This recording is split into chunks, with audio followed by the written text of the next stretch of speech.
push that button.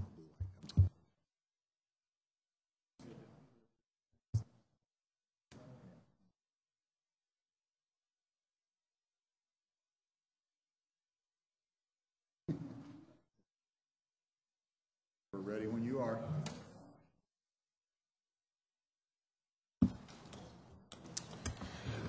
Well, good evening, everyone. Wanted to thank you for coming down to the Recreation and Parks and Development joint budget hearing in front of my committees, Rec and Parks and Development. My name's Zach Klein. I'm a member of the Columbus City Council. I chair both those committees. We'll be doing this in the order of Rec and Parks first, followed by Development. We do have a couple speaker slips, but for the interest of efficiency and respecting individuals' times that come down here, what I'd like to do is have Director McKnight and his staff give a Rec and Parks presentation. We'll take what I have deemed to be Rec and Parks speaker slips, since the director will be here, and then we have a 5:30 start for the development. If there's a lag time, we'll do a stop beforehand and let 5:30 come, and we'll start development that way. If there's 5:30 speaker slips that want to roll in for development, everyone will have the opportunity to be here that needs to be here. Alan McKnight, the Director of Recreation and Parks, thank you for coming down to Council and presenting the proposed budget that Rec and Parks has for this year for our consideration. And I'm going to turn the microphone over to you. Thank you. Chairman Klein, thank you for this opportunity to discuss the 2013 Recreation and Parks budget as been submitted to Council. We're excited about this budget. We see it really as a continuing service budget for the most part. There are some adjustments which we'll talk about as we go through the presentation, but we're excited to be able to continue all the programs and activities that we did in 2012 into 2013. As we get started, I'd like to just go through a few highlights of 2012 and some of the things that we were able to accomplish and do. The department operated the Scioto Mile for a full year. As you recall, in 2011, we opened it up in July, and so now we've got a full year under our belt with concerts, movies, children's events, and it also hosted many of the downtown special events such as the Columbus Arts Festival. For 2012, we also operated 7 swimming pools thanks to the support from Council. Those were Tuttle, Winslow, Maryland, Marion Franklin, Glenwood, Lincoln, and the new Dodge pool. And you were at the ribbon cutting for the new Dodge pool, but we took the old pool, demolished it, and built a brand new pool with the slides and zero depth and a lot of the bells and whistles that folks like to see in the swimming facilities today. And as you know, with the hot summer we had, it was extremely popular and very well used. The bathhouses at Windsor and Marion Franklin pools were renovated as well. We've got some other pool improvements and aquatic improvements I'll talk about in a few minutes here. We did operate all 28 of our recreation centers throughout the summer and throughout the year. Those programs included everything from sports to arts, outdoor education, therapeutic recreation, capital kids programs, summer camps. 6 of those 28 recreation centers continue to operate as part-time centers, so they operate basically 5 days a week from about 4 till 9 in the evening, and then 4 hours on Saturday. We also continue to support a variety of organizations, including Franklin Park Conservatory, the Martin Luther King Center, and we also provide funding for the SOAR program, youth hiring program, through COWIC, through the Recreation and Parks operating budget. Just a few numbers for 2012. We had over 232,000 visits to our pools and the spray ground at Barnett, 3,894 participants in our summer camps, 613 participants in our summer therapeutic recreation program, and we had over 1,500 participants during the indoor season with therapeutic recreation. Had 8,831 participants in our outdoor education programs, 297 participants in the Schools Out program during the summer and winter breaks, 249 in our summer rec clubs, and we registered over 28,000 people in our recreation programs through the ActiveNet system. So those are some pretty good numbers.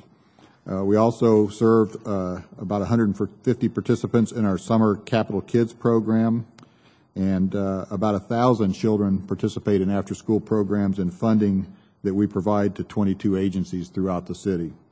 We had 3,900 participants in our APPS program, and over 1,600 teams participated in various adult sports leagues throughout 2012. So those are some pretty good numbers, I think. And I didn't bring the comparison, but when you look at those numbers, our camps, our center registration, our leagues, many of those numbers were up 2012 over 2011. So we were pleased with how this past year has gone. Now, as we begin to look at the 2013 budget, essentially, again, we see it as really kind of a continuing service budget, maintain the same level of programming. There are some minor adjustments and changes we're going to propose, which we'll talk about. But essentially, our budget for 2013 is $39,447,352. And that's made up of $34,364,053 in general fund subsidy. We have $4,288,992 in estimated revenue to the department. The community development block grant funds amount to about $794,307 of that. So out of that $39,000, that's the breakdown of how we get to the total budget for the department. Within that $39 million, about $27 million, a little over $27 million of that is personnel costs. So the majority of the cost of operating our department and running all these programs are personnel. Also, just so you're aware, we build into our budget every year a vacancy credit. For 2013, we've proposed about a $950,000 vacancy credit. We get that because as folks leave and we bring in new people, there's always lag time in filling those positions, so we know we're going to save some money on our budget. So we anticipate that. We made that, exceeded that number actually in 2012, so we expect to be able to do that in 2013. It equates to somewhere around 12 to 14 full-time staff vacant at any given time, although it's not made up totally of full-time staff. As you're aware, we have a very large contingent of part-time, seasonal, and year-round staff, and we usually save some money in that part-time staff as well. Our CDBG budget has been reduced by about $87,000 from the 2011 budget. The Community Development Block Grant funds, they fund the Capital Kids program, the Schools Out program, some part-time hours in our recreation centers, and then the Ready, Set, Learn program, which is run through the YMCA. As I mentioned, we've got about an $87,000 reduction in 2012 over 2011, and that will be taken up in that Ready, Set, Learn program run through through United Way. We do have several expansions that we've proposed in our budget as we move forward in 2013. First one is Milo Grogan Recreation Center. Now, the Milo Grogan Center is currently closed because we're undergoing a major renovation and addition of a gymnasium. That is one of our part-time centers. However, when we reopen that center, we're looking at around June of next year to reopen that center. We want to extend those hours during the summer months, or Saturday hours, so that we've got 8-hour services during Saturday. So it's a slight increase in our budget of about $40,000 for the year to be able to extend the hours at that center when we reopen it. The other expansion is in the APPS program, Applications for Purpose, Pride, and Success. We launched this program in 2011, and initially we operated at 4 centers, Barnett, Linden, Driving, and Beatty Recreation Centers. And we extended the hours at those centers and brought young folks in that 14 to 21 age group in, stayed open later in the evening, and had some pretty good success in 2011 as we began that program. In 2012, we expanded the program we did the program at Linden, Beatty, Barrack, and Glenwood centers, so we changed the centers a little bit. And then we also added the Neighborhood Violence Interrupter program. We contracted with the Urban League, brought in some staff that have been working out in the community to help us bring young people into that center, into those centers. And this year we served almost 3,900 folks young folks in our centers during the summer months and throughout the year. But that's about 1,000 person increase over 2011. So we really were able to grow the program, bringing in the intervention workers and doing some of those things. We also referred about 37 individuals to a case management through the intervention workers, where we got them into counseling programs, whether they had challenges with drug and alcohol, mental health issues, other kinds of things that we could help direct them into some counseling.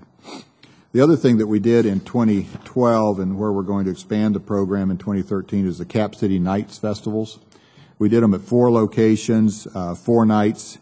We had over 3,200 participants those 4 nights, folks of all ages from, preschool right up through senior citizens. They were very popular, and it was really kind of bringing the community back together in the neighborhood, kind of take back the community kind of approach.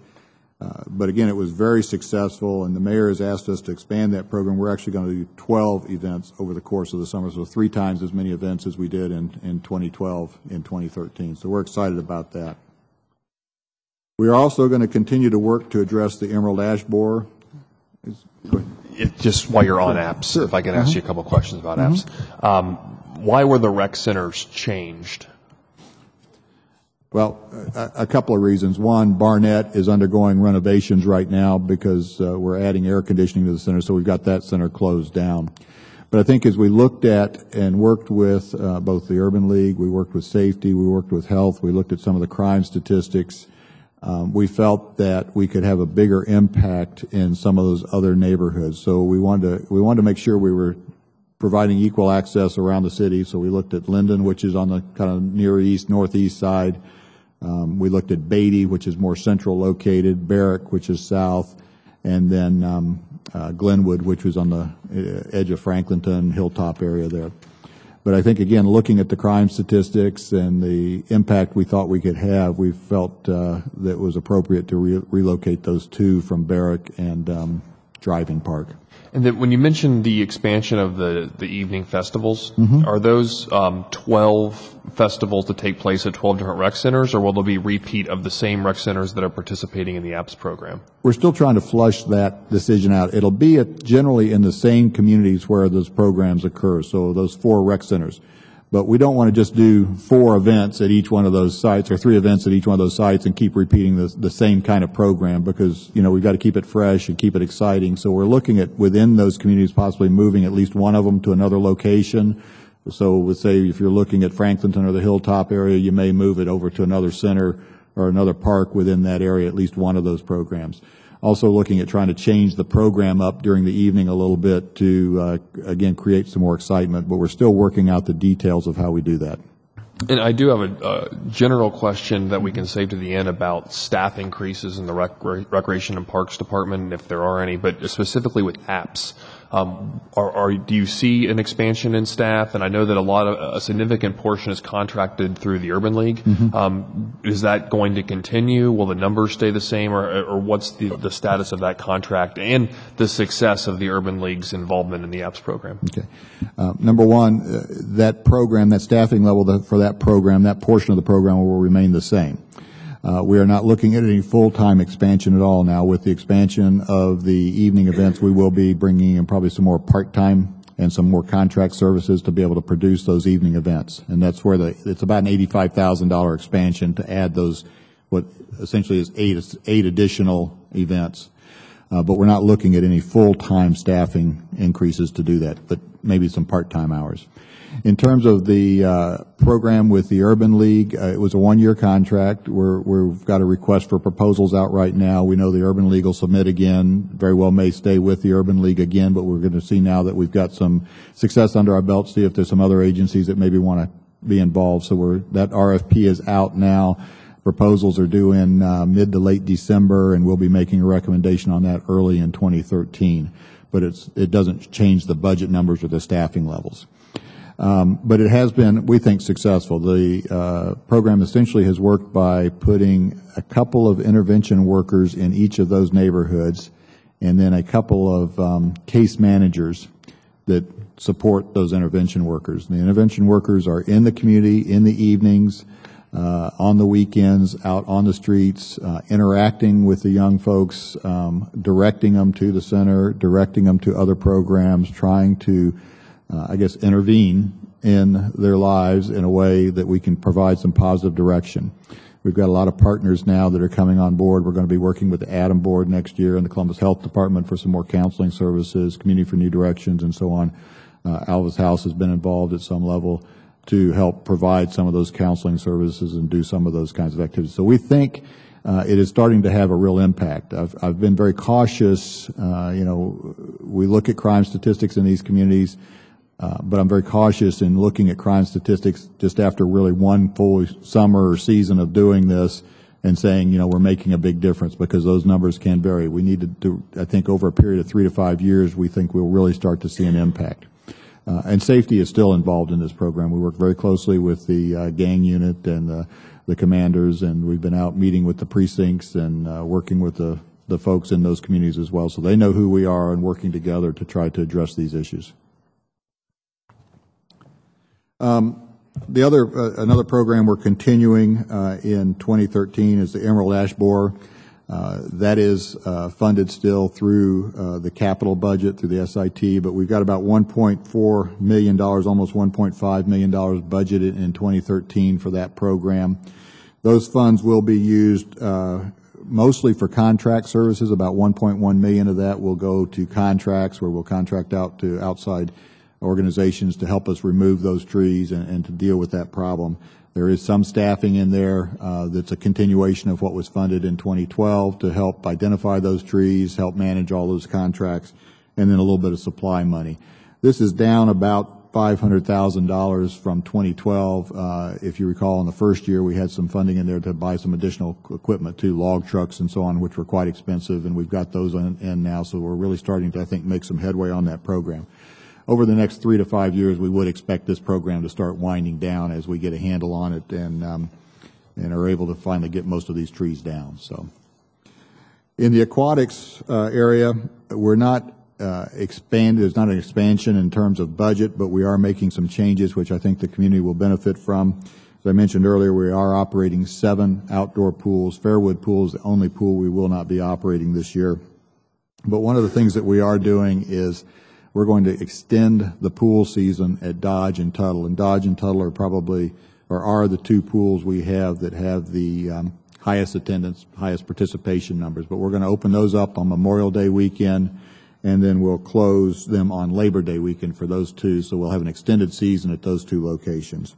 We will continue to operate the spray ground at Barnett, but we're also going to be constructing 2 new spray grounds this year at Indian Mound Recreation Center and at Blackburn Recreation Center.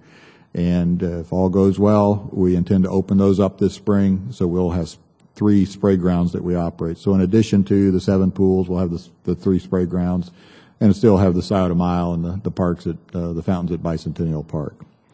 So we're looking forward to expanding that program, and we're going to continue to renovate and upgrade our pools. At the end of the 2013 season, we are going to close the Maryland pool and demolish that structure and rebuild a new pool similar to what we just did at Dodge, with the slides and the zero depth and a lot of the new amenities that are expected today. So we're excited about where we're going with the aquatics program. In our sports office, we are going to make a change. This does not have an impact on the operating budget specifically, but we're going to create a second full-time supervisor position by eliminating or combining 2 part-time positions. Just a few numbers on Berliner Park this year. In 2012, we hosted 2,591 teams for tournaments. And that was for adult slow pitch, girls fast pitch, and boys baseball. Out of that 2,591 teams, 1,214 were out of town. 375 of those teams were out of state. So we feel like we're really putting people in hotels and having a positive impact on the visitor experience in Columbus. But because of those tournaments and the extent of the activity, that park runs 7 days a week during the summer months. And when we're doing the tournaments, many times they go into the wee hours of the morning if they've got to get the games in, and especially if they've had a rain delay. We've only had 1 supervisor there, so covering 7 days has been difficult. So this will allow us to better cover the site and will provide a better visitor experience while they're here. Another expansion, again, that does not have a direct impact on the operating budget, but will help with some of the programs we're working on, is we're going to add a greenway planner to our planning staff. The capital budget over the next 3 to 5 years is pretty strong with our trail development greenway program, and the mayor has really asked us to accelerate the implementation of that program and get as many miles of these trails built as quickly as we can. This position will be funded out of the capital budget, so again, it does not have a direct impact on the general fund operating budget, but will allow us to really push those programs forward in a more timely manner.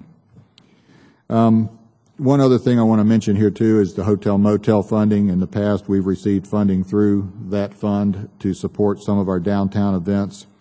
2012, we received $161,000 out of those funds. Now, I know that's not part of this budget. It's a separate budget process, but we do rely on those dollars, and they support the partnership through sponsorship program, Jazz and Rib Fest, Festival Latino, Scioto Mile programs, and some others. So we're anxious to see where that goes, and we're really counting on getting those dollars again to be able to continue those programs as we move forward. Just to conclude, we are very excited about this budget as submitted. It allows us to continue those operations, or the general operations that we provide, at the same level in 2013 as we did in 2012. We'll reopen Milo Grogan. We're going to continue to grow and expand the apps program, and we'll continue to receive capital funding to address the Emerald Ash Borer. Our authorized strength essentially is remaining the same going forward. The mission of the Recreation and Parks Department is to enrich the lives of our citizens, and we are committed as ever to that mission and look forward to serving the residents of Columbus in 2013. And that concludes my presentation. If there are some specific questions, and we'd be happy to try to address those for you. We have two speakers. I do have one question about just overall staffing level. How do those numbers compare from at least YTD last year to this year, and what the proposal is going forward on the number of staff Rec and Parks will have on staff? Essentially, we're at the same level. There's a couple of adjustments I mentioned when we talked about the capital budget funded for the planning position and the sports position. Again, they don't have an impact on the general fund, but I believe the authorized strength for 2013 is 270, and I believe it was 266. So I think there's a total of 4 positions in there that are changing. Okay. Our first speaker involving Recreation and Parks is Clinton Bentley. Please come forward, Mr. Bentley. Thanks for coming down to council. If you could just restate your name, your address, any organizations that you may represent, and you have 3 minutes to say what you want to say. Okay. Thanks. Good afternoon. My name is Clinton Bentley Sr. My address is 337 Linwood Avenue, Columbus, Ohio. Zip code is 43205. That organization I'm representing or speaking for is the OOC. And some of the things we're asking for is, as a community, we care about our young people and want to see them succeed. But poverty and violence leave little opportunity for success. We are asking City Council to approve the extended hours of 10 additional rec centers. We can use the extended hours to complement what the APPS program is already doing. A member of our staff at each center can be on hand as a community counselor to handle not only immediate needs like energy assistance, but act as a guide with career development by directing them to the resources available for job readiness. By having information on hand about apprenticeship programs for the buildings trades or heavy equipment operation, we not only engage our youth, but we are directing them to programs that can give them lifelong opportunity. If we work together, we can live in a city where all young people can be safe, prosperous, and an asset to our community. Thank you, Mr. Bentley. And the next speaker is James Jones. Are you also speaking about this topic? Because I want to, instead of having Director McKnight answer twice, I just prefer to let you, if you're speaking on the same topic. Okay, why don't you speak, and then we'll give Director McKnight the opportunity to respond, and we'll ask questions then. But instead of Mr. Bentley speaking and Director McKnight speaking, and then you speaking and Director McKnight speaking, we'll just kill a couple birds with one stone here. So, Mr. Jones, if you just could, again, restate your name, any addresses you represent, any organization, or the address where you live, and any organizations that you represent. You have 3 minutes. So thanks for coming down to council. Okay, good evening, City Council. My name is James Jones, Jr. My address is 1750 Rebecca Street, Columbus, Ohio, 43219, and I'm representing Ohio Organizing Collaborative. And I'm here to say that all teenagers have the right to be productive in a positive manner. The rec centers that are open close early, and the ones that have apps close at 11, leaving young people with absolutely nothing to do on the weekends. This summer we had 4 rec centers open with extended hours, and it was a success. We are asking the city to extend the rec center hours for 10 more rec centers around the city and bring back midnight basketball. Why is this important? Because it gives our young people a safe alternative. They can choose to pick up a ball instead of a gun. Instead of hanging out on the block, they can join in on the activities that teaches life skills. Basketball teaches sportsmanship, teamwork, unity, dedication, discipline, critical thinking, and strategy. Most importantly, it teaches respect. We need to be more consistent. We cannot give up or throw in the towel. Having extended hours for 10 more rec centers is not only important, it is life-saving. We must protect our Ohio communities, and with extended hours, we can have a positive and safe atmosphere for our young people with more parental involvement. Thank you, Mr. Jones. Thank you, Mr. Bentley, for coming down as well. Director McKnight, I'm interested in your thoughts. I'm assuming the 4 rec centers that Mr. Jones was referring to were the app centers or the apps program centers from last year. And I know I'm not going to expect you to come up with budget numbers for what it would take, but I am interested in your thoughts, and then based on those thoughts, may be interested in having you provide my office and me with some figures of, like, if this would happen, what it would look like financially to the city. So, Director McKnight, thank you. Chairman Klein, yeah, and again, we received a call from this organization today, and we're unable to get back to them, but would like to talk to them a little more about what their thoughts are, and this is the first time I'm seeing this proposal. So, I think any time we can provide extended hours in our centers and provide opportunities for youth, it's a positive. I've been here long enough to remember when our centers were open till 10 and 11 o'clock at night, and we were open 7 days a week. Over the years, as budgets have changed and so on, we have had to reduce those hours. The staffing, I think it's a matter of staffing to be able to do this, and what the costs associated with it, we just have to sit down and work out. But again, I think anytime we can keep centers open, whether it's 10, whether it's 4, whether it's 8, and maybe we look at those communities and maybe you phase something like this in as well, trying to see, how it works. To see what it would take to bring folks in and how successful it will be. Again, the sites that we have kept open are the 4 app sites, which are Beatty, Linden, Barrick, and Glenwood, and they have been open till 11 o'clock on Thursday, Friday, and Saturday night. And they have been successful. As I said, we had about 3,900 participants come through those centers on those 3 evenings. Now, a lot of those were folks that came back multiple nights. But we did grow that program of about 1,000 folks over what we did in 2011. So it is catching on, and as people learn about it, they do come in. And I agree. I think if we can get folks in a center and get them involved in activities, it doesn't mean that they're going to be in trouble if they're not in the center, but they're busy, and they're not in trouble if they're in the center. So, well, here's what I'd like to do. If your office could put together some numbers on the financial projection of and I think the rec centers, the 10 rec centers that Mr. Bentley and Mr. Jones provided is, do you have that sheet, Director? Yes, I picked up. Yeah, I think that's a good start. If you could maybe put together, looking at those 10, and provide me some financial insight on what that strain would be to the budget, and also give a copy to the extent that they want one to Mr. Bentley and Mr. Jones. Get their contact information. Yeah, and also follow up with them if you have any additional questions after your section is over with.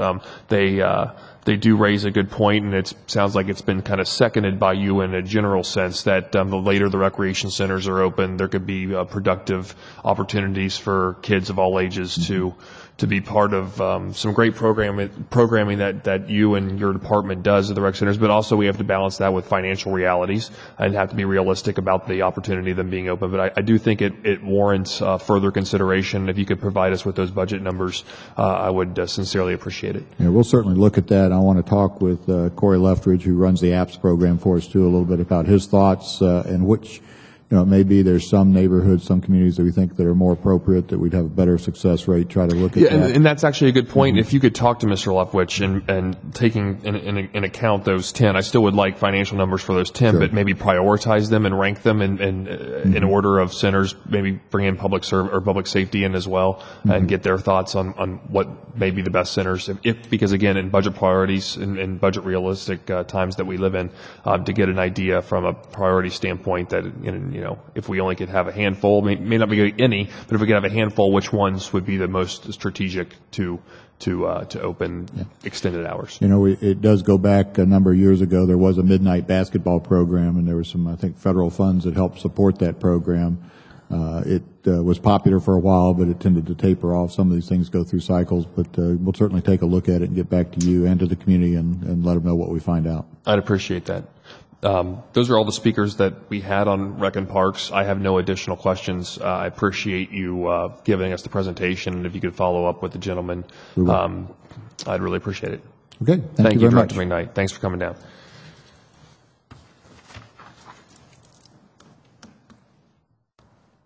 Timing is impeccable. It is 5:30. We will now transition naturally without a stop to the Department of Development presentation, where we have Deputy Director Brandon. Thank you for coming down to discuss the proposed administration's development budget. Same agenda for those that are in the audience. We will let you present. I'll ask questions as they come up, and then at the end we'll take the speaker slips. Okay. So turn the microphone over to you. Thank you. Thank you, Chairman Klein. I believe we have a presentation. I don't know if it will be running as I'm talking. Okay. I do appreciate the opportunity to present the Department of Development's 2013 proposed budget.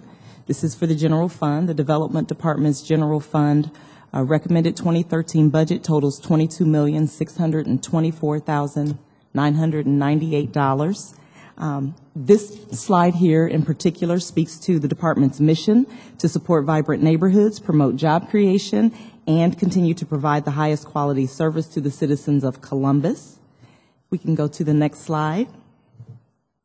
This represents our proposed budget for 2013. This represents an increase of approximately 7% from the 2012 budget. There's also an increase that you'll see there by 2 full-time employees in our general fund budget, and that is due to the transfer of employees from our NSP grant fund. And just so I understand it correctly, it's NSP grant fund employees, so they're not new employees to the city, they're just paid for by NSP funding and they're being transitioned over to the Department of Development. Will their funding stream still be NSP, or will it now be general operating dollars? Their funding stream will now be general fund. Is that because the NSP money is gone? It is going. Yes. It's going in 2013. So yes. In order to sustain them, and I'm guessing because of the proposed fact that they're being kept, that their work still is needed? Yes, their work is still needed, but their funding is going to come from the general fund as opposed to the personnel line item under NSP. Okay, you can go to the next slide. This slide here represents our commitment to the Community Shelter Board. The Community Shelter Board will receive an increase of $150,000 in order to meet the current demand and need for emergency shelter and housing programs. As you can see on this slide, the Emergency Shelter Grant and Homeless Prevention is going to receive $3,022,304,000, and that reflects a $150,000 increase from the 2012 funding levels. All other categories remain the same in 2013 as they were in 2012. This slide represents our commitment to our social service agencies and the programming that we receive from those agencies.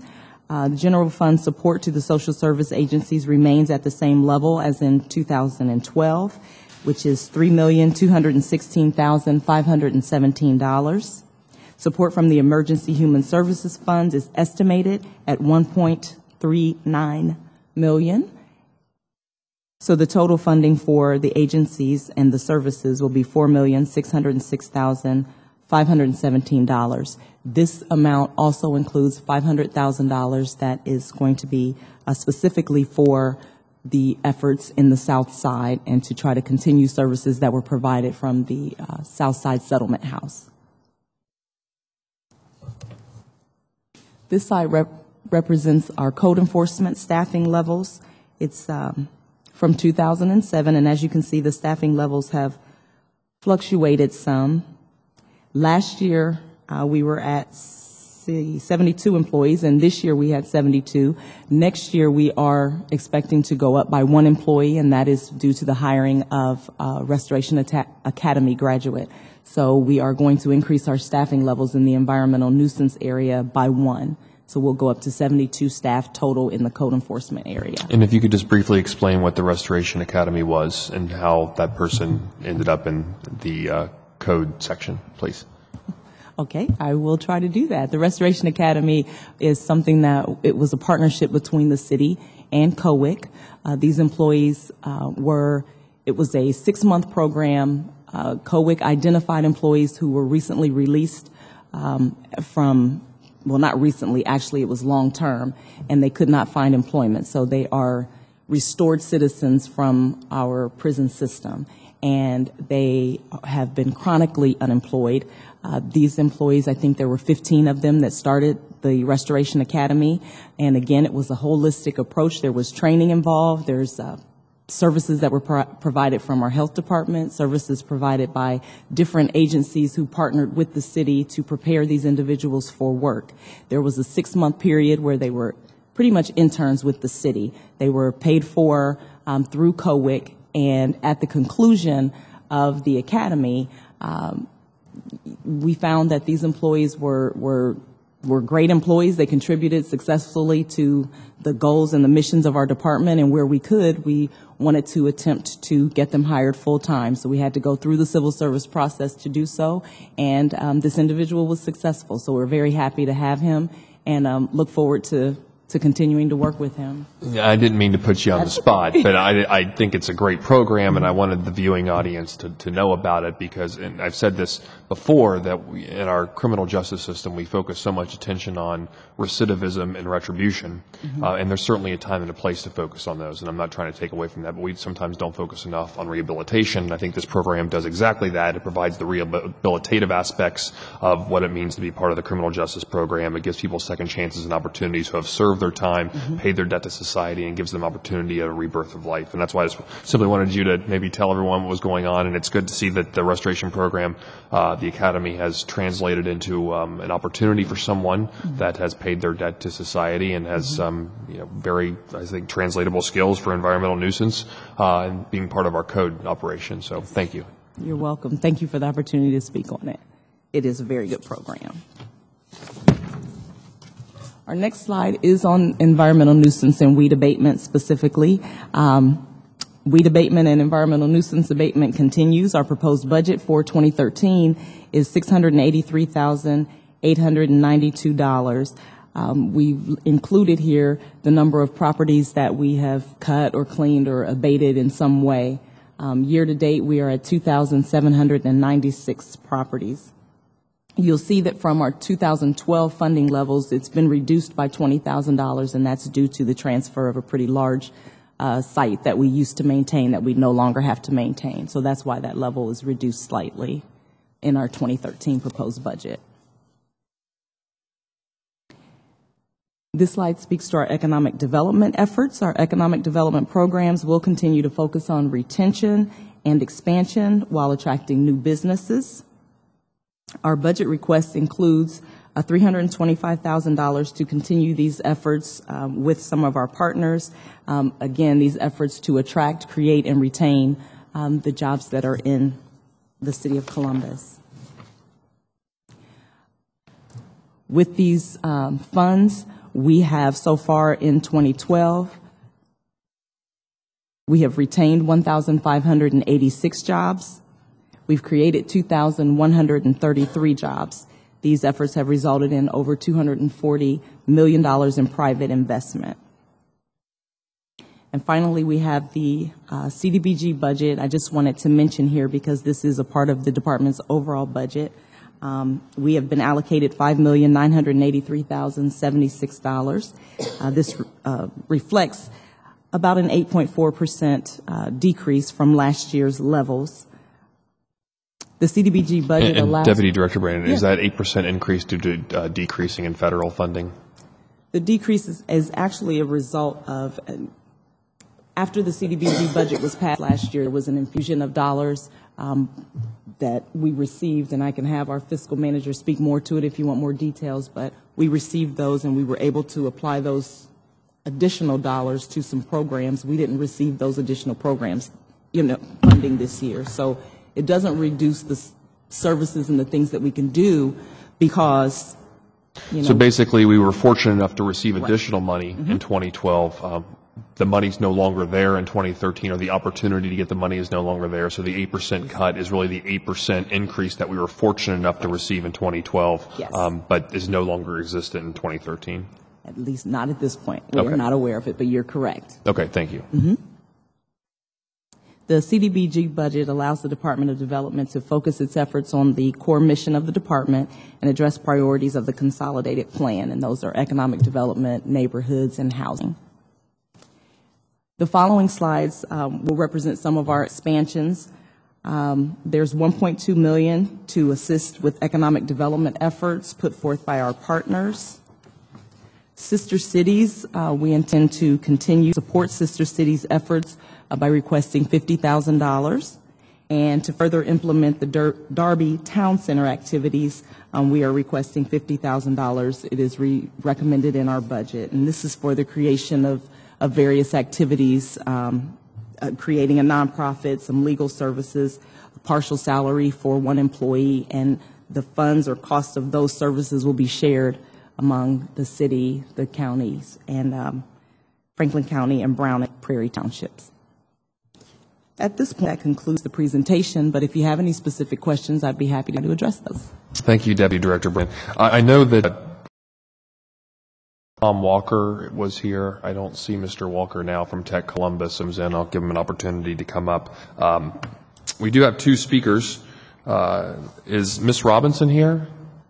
I don't believe Robinson is here, but please note that she did fill out a speaker slip. Our next speaker is Nancy Renard. I know Nancy's here.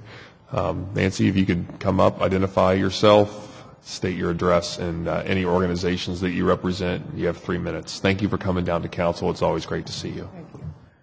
I'm Nancy Renard, and I'm from 4355 Langton Road, Hilliard, Ohio. But I'm representing the Hilltop Business Association this evening and our many small business owners in the Hilltop area. Earlier, in some budget hearing, we were talking about casino tax funds coming more to the west side because that's the area that the casino has businesses generated. But we need to do try some other business there too. We've got some great development coming around the casino area itself, but we need to go now beyond that.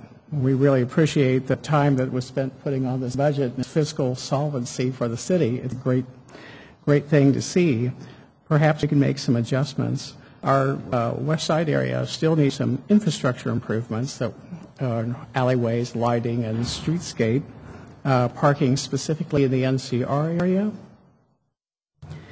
and something that's popular for everyone, tearing down the worst of the worst houses.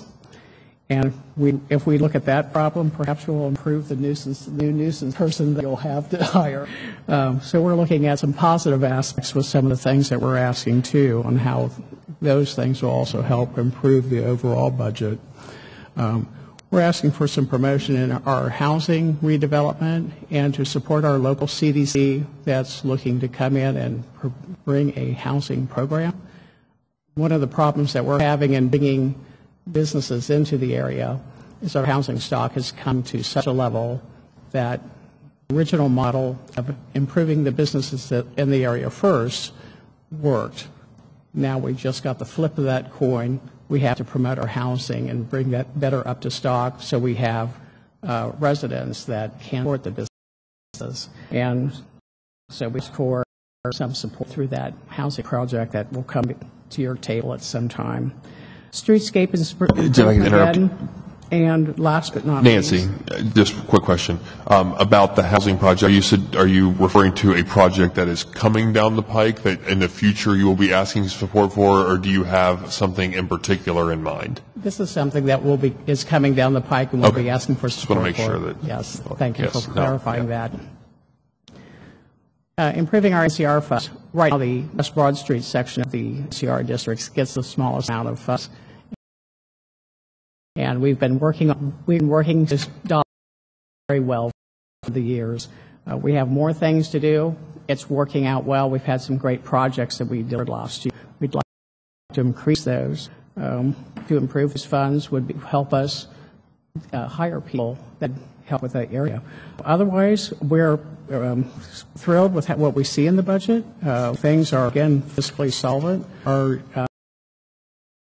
environmental nuisance and weed abatement problems that we have in our area, we have a lot of community members that are stepping up to help solve those problems too.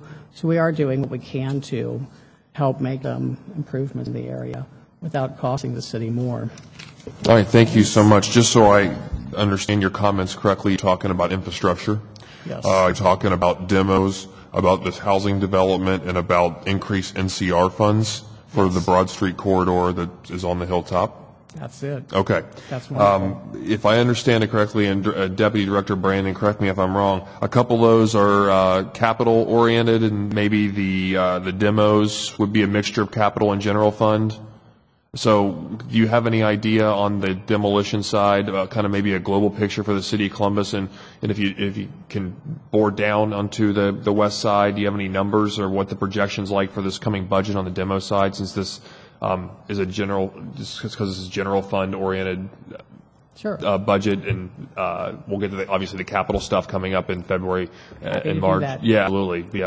Be good to know kind of what those numbers are, Deputy Director Brandon. And if you don't have them, I understand it's a very kind of specific question. If you could provide those numbers to me and get Ms. Renara a copy of the numbers too for demos of the worst of the worst as part of the VAP program in the city of Columbus, and if we can even get addresses of ones that maybe are already in the pike for demo that have been identified by the VAP group to be demolished, that'd be terrific as well. Okay, thank you. I do want to speak to just the amount of money. Yes, it is a mixture of capital and general fund. In the general fund budget, there's a total of $250,000 for demolition of unsafe structures. And then there's additional capital dollars that are also being used dealing with the vacant and abandoned properties initiative.